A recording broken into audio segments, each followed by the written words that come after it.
بسم الله والصلاه والسلام على رسول الله. مساء الفل. النهارده ان شاء الله معانا شيري تيجو 3. بسم الله ما شاء الله. عملنا الكراسي، مخدع الكونسول، مخادع الابواب، ما عملناش حاجه تانية ولا ارضيه ولا طابلون ولا نزلنا فيه بروحوت. ما شاء الله. المخدع بيرجع لوضعه، مفيش فروقات، كل حاجه مكانها.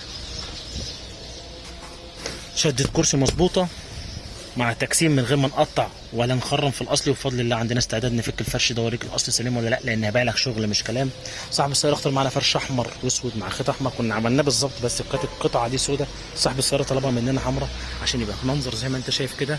طبعا انت بتختار اللي انت عايزه، احنا عندنا الصنعه، تجسيم محترم، شده مظبوطه، غرزه مسطره، ما شاء الله. خلينا افتح لك جنب جنب وباب باب. بص المخدع عشان تبقى انت قدام العربيه بالظبط، اي ملحوظه تقول على طول ما شاء الله. ما عملناش الارضيه زي ما قلت. ادي الباب التاني، مفيش فروقات، كل حاجه على وضعها. ادي غرزه مسطره ما شاء الله.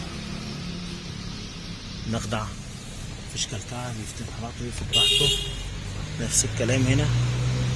طبعا اصلا التيجو تقفيل مصري، بتبقى الخيطه دي معوجه، وبيبقى الفرش الاصلي اللي راكب اصلا كله عيوب وكله كلكعه.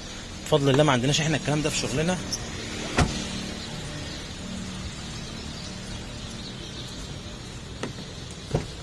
بسم الله. ادي الباب التالت نفس الكلام. ادي الغرزه، ادي الغرزه المسطره اهو. بقرب لك وبفهمك وبوريك عشان لو ما حصلش نصيب وما جيتش عندنا يبقى انت عارف انت بتعمل ايه. بس نفس الكلام التقسيم مش على قد الكرسيين بس.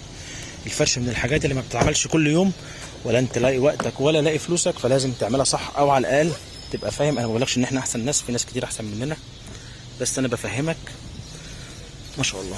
شيري تيجو فرش احمر واسود، تصميم بالمكنه الكمبيوتر، كراسي، مخدع كونسول، مخادع ابواب. اسف لو طولت عليكم، اتمنى تتابعونا على طول وما تزهقوش مننا. اشكركم شكرا جزيلا. السلام عليكم.